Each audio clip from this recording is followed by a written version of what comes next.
Guys,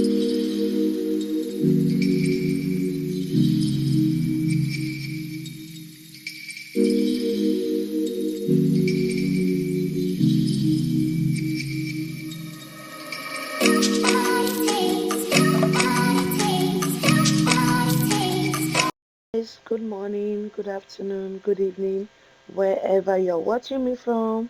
How are you doing? I hope you're doing well. So, in today's video, I want to show you how I make this plantain chinchin. Yeah, you're hearing me right. It's not banana, it's plantain. So what happened is I bought two bunch of plantains and I was hoping to actually just enjoy it gradually because it wasn't ripe when I bought it. But with the kind of electricity we have, they all got ripe and I couldn't preserve it, so it was going bad. So I just had to select some of them and decided to make snack with it so we can at least munch on them, or I can easily give it out to people that can eat it. Okay, so I will leave all of the measurements, all of the ingredients I use. I'll leave them in the comments section or in the description box, so please do well to check it out if you end up liking this recipe. Okay, so there is my plantain. I've already gone ahead to dice it, like I just chopped it. I'm going to be blending this to a smooth paste. Okay, so I have my milk, my sugar, everything all there. So this is the plantain after blending, and what I'm going to do now, I'm just going to mix all my dry ingredients. There I have just a quarter cup of sugar. Okay, it's a very ripe plantain and it's sweet already, so I'm using less sugar, and I added some baking powder and the powdered milk in there. So now I'm adding just half a sachet of my nutmeg. Like I said, I'll leave the ingredients and the measurements in the description box, so please do well to check it out. So I'm going to add 2 tablespoons of milk flavor. Yeah, I'm adding just 2 tablespoons of milk flavor because I'm also using milk emulsion for this recipe. I just want it all to smell good and taste really nice. Of course, that's exactly what I got. So I'm adding just 2 tablespoons of milk flavor. I'm going to stir this up, like give it a stir, and I'm going to introduce my wet ingredients. In my wet ingredients, which is the plantain, the smoothly blended plantain. Yeah, this plantain is so sweet. I guess it was very strong. That was why everything just got ripe at the time. I made a lot of like recipe through with this plantain because it was much, and I don't want to be giving out overripe plantain. So it's best I make recipe with it and give out the snack or all of the recipe that I'm making. So it's best that way. So I have added my egg, my milk emulsion. I'm going to be adding some margarine. Let's just say equivalent to 50 gram of margarine. I'm going to be adding it in there. Okay, and yeah, that's basically everything I'm adding to this recipe. And I'm going to stir all of the wet ingredients, including the margarine. You can as well just add your margarine together with the um dry ingredients and maybe use your hands to go through it to get a breadcrumb kind of consistency, or you can just mix it the way I'm doing it and use your hand mixer to get a smoother texture. But however way you're still going to need, so all of that is just for yeah, all of that is just by choice because I'm still going to need this. So now here's my dry ingredients and there is my wet ingredients. I'm just going to gradually add this. You don't want to add all of it so you don't end up with soggy dough. Okay, because I ended up not using all of it, of which that's fine because I added it to other recipes I was making concerning plantain that day, so it was good. Okay, so I'm going to run my hands through this and yeah, you see what the dough looks like at the end. Please don't go anywhere because I'll be sharing with you some of the tips on how to get a good consistency of your chin chin. Like you want to get chin chin that will last long in shelf without preservatives. Okay, you all know I don't use preservative in any of my products, so you want something that can last long even without preservative.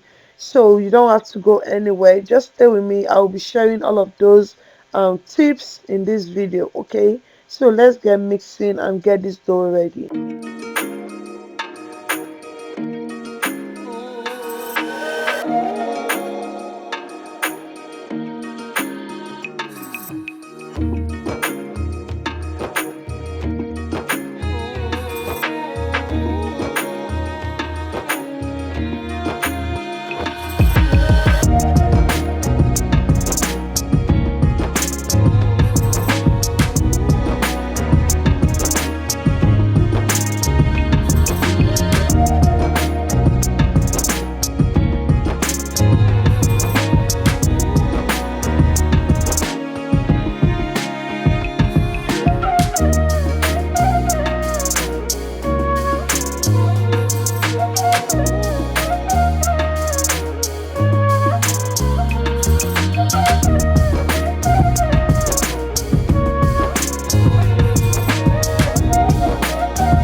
number one tip I'll be sharing is on kneading. Okay, when you're kneading your chin chin, you don't want a soggy dough.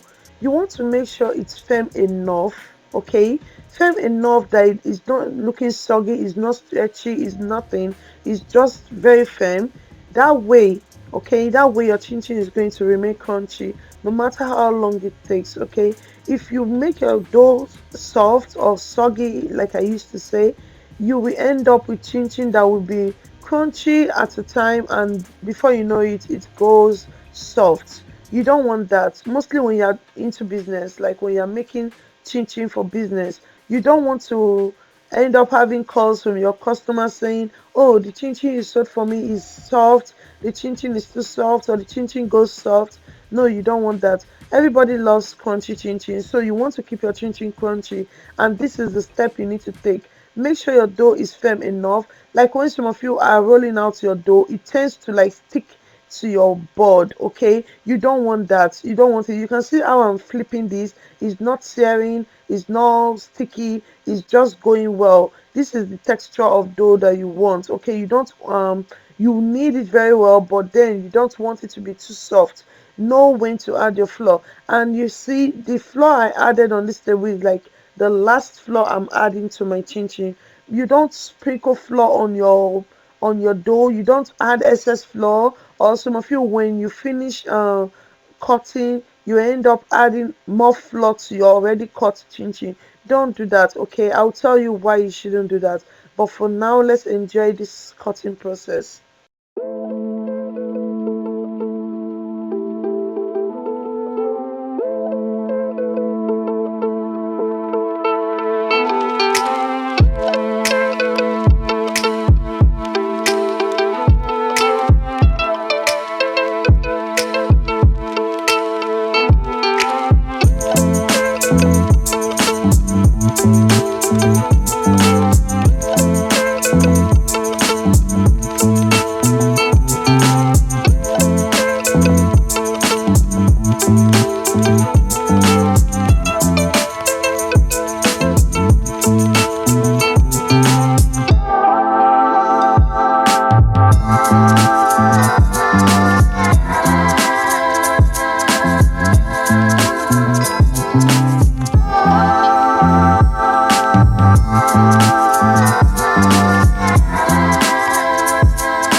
Again, I will repeat, don't rub flour on your already cut chin chin. Okay, don't rub flour on it, don't sprinkle flour on it, don't do anything about adding flour on this anymore. You can see how like single this is falling off. This is what you need. This is the perfect consistency you need before frying your chin chin. You don't need it to be sticky, you don't need that. Okay, it will not make your chin chin last, and it's going to give you troubles when you are frying. Chin chin fry for very few minutes, but if your chin chin is soggy, it will not only soak your oil, it's going to take longer time to fry. That is another tip I'll be sharing with you. So when you have your chin chin like that, you spend less time frying, and it's going to cook perfectly. It's going to come out crunchy, and you don't end up with foamy oil or anything that will give you troubles while you make. So let's just finish up with this, and then we go ahead and fry.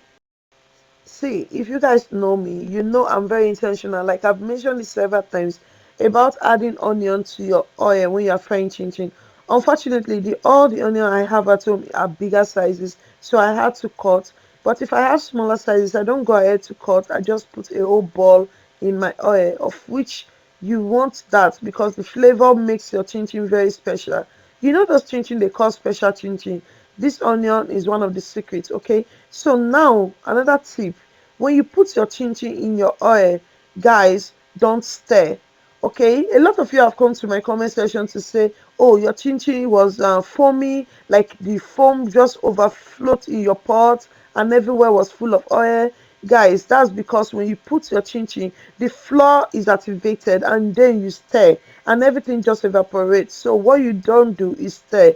And once everything has settled, like the chin chin has spread by itself, then you can go ahead with your spoon and stir. I hope I make myself clear because that's one thing I really want to put out there. I really need you people to note that, okay? So you don't end up with foamy oil because that can be really frustrating. That was me before because I don't know, but now I know better and I don't stir immediately. So you just want to allow your chin chin fry. And another tip is you don't overcrowd your pot. Please don't overcrowd your pot. According to your oil and the size of your pot, make sure you put your chin chin accordingly. If your oil is not high, like if it's not going to deep fry or it's not like really much, put it gradually. Okay, you have to spend your time, put it gradually and fry. Okay, don't overcrowd your pot. If you overcrowd your pot, the temperature of the oil is going to go down and your chin chin will start soaking.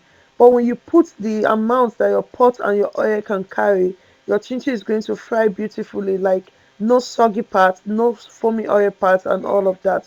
So this is what we created. Like this is the old chin chin that we made today, guys. Let me know what you think. I really want you guys to tell me what you think. If you'll be trying this, please let me know in the comment section. As per always, thank you for watching. I love you guys. Bye. I no go stop, I no go settle. My light is never gonna die.